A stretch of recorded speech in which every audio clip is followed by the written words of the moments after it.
Welcome back, ladies and gentlemen, to the Click to Close podcast. My name is Travis Halverson, and this is Buddy, the are you legend. getting tired? No, I'm not getting tired. This is 7 back to back. You just keep me in this room all day. I can't leave. Just give me food. Just feed me. This is the third one, really. It's literally only been 7 times. It's literally been 30 minutes. It's just making Push me around in the baby cart. Let me out of this room, sir. Oh my God. Well, we are back. And humor is back. We are back. Morgan is back. Back at it again. See you at the top. See you at the top. I know you're better than you. But seeing everybody at the top. Seeing everybody at the top. What are we talking about today? We are talking about easy updates. Easy. Easy. Easy breezy. Dude, it's cheesy being easy. Don't be sleazy. Search with easy. Yes, that's not good. That's a good one. I'm like, that's good. a shirt. Yeah. That's a shirt. Don't be sleazy. Search with ease. Search with ease. So yeah, we since the last update, I don't know. We updated the last update was when I think we launched a new design. Yeah. So no, yeah, was the it last Rails Ruby something? Yeah, the last update was we launched on the new platform, which was back in June. Oh yeah. And we've had a bunch of updates since then, but we had a major update with the new listing details pages and the home value. I think we did one on home value as well. But yeah, so now we launched the new listing details page on mobile and on desktop. And the desktop's really cool because it's set up in a way, it's split screen where you could always view photos. Like you could scroll the information on the left. The photos are always there on the right. If you scroll the photos on the right, you're seeing all the photos. And the information is always on the left. The description. It stays, so it's like a split view the whole time. Yeah, split view. Sick.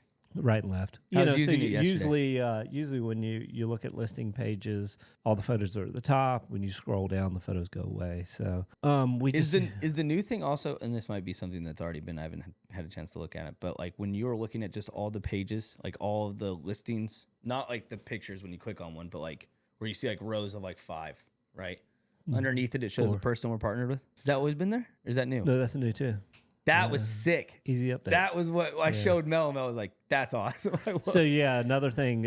So the account, the one thing I've been focused on and thinking about, like having a real estate team and a real estate company, 2 different companies I've been a part of and I sold out of. I always look at ways that the consumer can always see the exclusivity partners information. Mm-hmm. So there's, the big highlights we just launched. One with the new listing detail page on desktop. As you scroll down on the left, there's a big ask a question box. And in that ask a question box, the advertisement for whoever that exclusivity partner is above that. And then on mobile, the same thing. You scroll up, scroll down, you'll see that same ask a question. I'm going to easy home search. But also, when you're searching, and say you do just a random search in Myrtle Beach. I'm doing it right now. And then all the first listings, you're going to see the exclusivity partner, their listings are priority at the top of the page. Nice. When you put in a price point or an area, then it pushes it down further. And if that team has listings in that area, it's priority, they're going to be at the top. What's cool about it, when I say they're at the top, their listings show up, and below their listings, there's a box with the company's information. Boom. Yep. Cell phone number and email address, and both of those are clickable. And their logo. Yeah, their logo too. So God, Century 21 Palms looks sick. Yeah, both of those are clickable, like the phone number and the email on your cell phone. Open mail is what it says. Yeah, so it makes it easy for you to click to call. So those rolled out last week. The listing details page rolled out. Was it last week or this week? It was. I think it was this week. This week. Yeah, it was this week. I'm running sideways, but.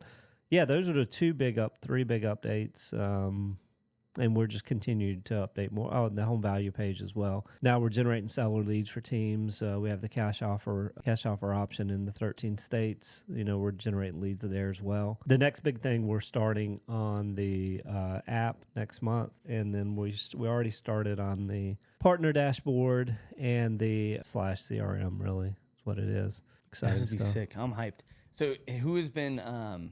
Is that a part of Like, well, I don't even know. I don't know how to say, like, Joe. I don't know what they all do. They all have good different titles and do cool stuff, but like, I don't know. So I'm a lot of times coming up with, when you look at like product design, like I'm coming up with the ideas and they're building it. Joe, it starts in UX typically. So they start laying out the framework for what it will look like. Once we have the design created and built, and then Joe and Luciano and the team build it. That's sick. I love that. What do you say? You're like, I asked Joe if we could do this, and he says anything's possible.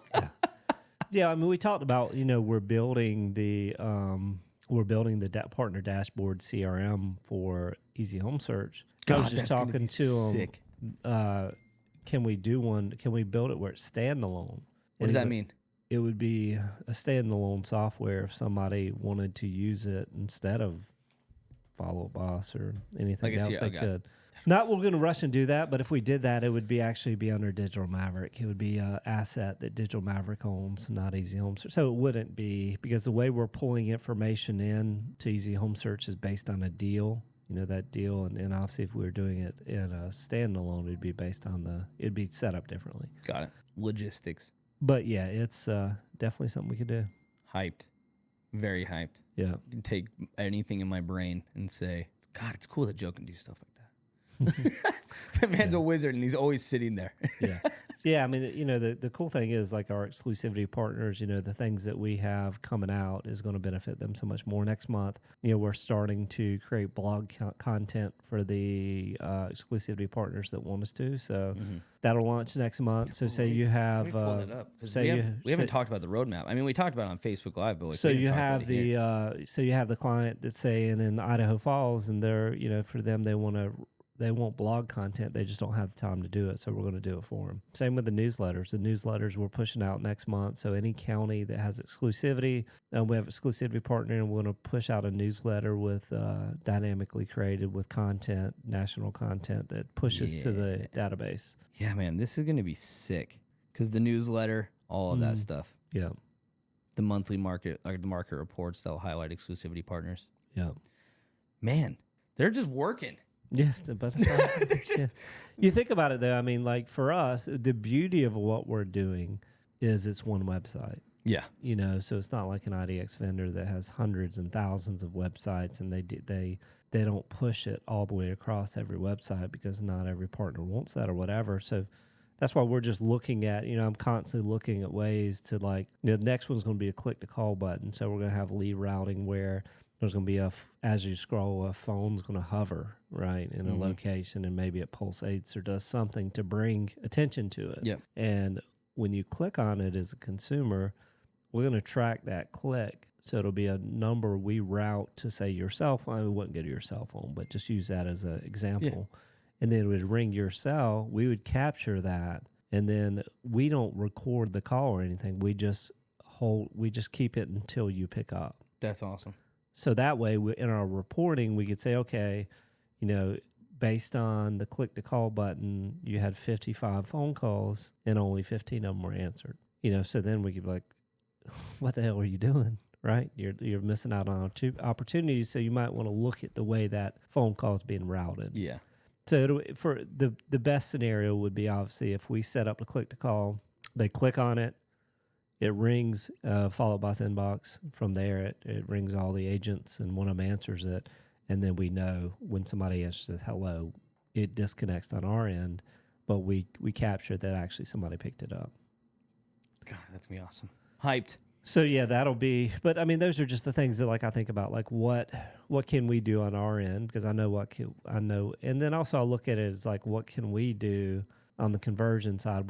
I'm always testing messaging. That's why I always talk about it. Email deliverability is so important. We tested 3 messages for the last 30 days, and the results aren't there. So I canned them, started a new campaign yesterday, and that's to capture leads that sign up that don't give us a valid phone number. So before I had 3 messages, now I'm trying it with 1 message that sends 5 minutes after they're on, then it continues to send every 3 days to try to capture the phone number. And it just turned it on yesterday, and I think we picked up 5 or 6 numbers meaning they registered, didn't put in a phone number, left. And I think we converted 5 to 6 that didn't put their number, which is good because Before that, we were only getting a couple a day. But if you look at the numbers, yesterday we had 485 people register on the website. Of the 485, about 100 of them didn't give us a phone number. So I look at that as like, hey, if we could convert that to 20 to 30 more phone numbers a day over time, I mean, that's a big increase of leads. I mean, that's, you look at it over in a month time, and if you do the math, what's 30 times 30, Travis? 900. Yes. Holy shit. Was that right? Yes. Woo! I almost said 90, and then I was like, there's 2 zeros, so add it. Yes. So that's 900 additional leads that are what they use in that scenario is they're using probably Google or Apple. Yeah. Right. So they're using a social registration that does not pull a phone number. So they're leaving. So most of the time that that name and that email is a valid name and email. So if they add a legitimate phone number, then it's a very good contact record, to share. And we only share we only share the leads that register with a phone number to the clients. Got it. That makes sense. Unless they do a home seller lead. If it's a home seller lead and they put in just name and email, we go ahead and share that with them because then the team could work on trying to capture that phone number. Find the ad, all that stuff. Because we want to get that to them because it's a home seller lead in the county that they have exclusivity in. So, I mean, that's still a decent lead. It's a partial lead that you want to get even if they don't put in the phone number. That's awesome. Yeah, and then beyond that, man, we have, we'll just keep pumping it out, rolling it out. We have, we're continuing always to build content. We're building, I think we're writing about 50 to 60,000 words of content a month right now to just continue to grow the organic traffic, which is crazy. 3 months ago, I looked at it and I think I shared it. We had 16,000 visits over 24 hours. Yesterday, I looked at it, it was like 54,000 over the last 24 hours. So it just shows that like everything we're doing is working. People are coming, and majority of that is direct traffic. Mm-hmm. So majority of that is people coming back that are registered on the site, and now we're seeing them come back over and over again, which is exciting to see, and that's what you want to see. That's just showing what we thought would happen in building this. Is if we build something that can, we focus not only on the exclusivity partner and what they get out of it, we're also focused on the consumer. And making sure there's, we're building something, because there's a lot of shitty search sites out there, right? Yeah. So we want to make sure it's something the consumer wants to come back to and use. Mm-hmm. Yeah, that's awesome. Excited. Yeah, man. Super pumped. I know everybody else is. Like all the teams that I meet with that are exclusivity partners are loving it. I don't have had anybody that said anything negative at all. So it's awesome. Would you tell them? I would absolutely tell you. You'd be the first person I would tell. So. Sweet. Super excited. Sweet. So if you have any questions. Updates, Conversion Con, all the things coming up. And what's next, though, is some digital Maverick. But if you have any questions on Easy Home Search, go to partnerwitheasy.com. Yeah, and E-Z. E-Z. Not easy like Travis. Yeah, that'd be weird. Partner with Easy. partnerwitheasy.com. Easy. Sweet. Don't be sleazy. Search with ease. See y'all.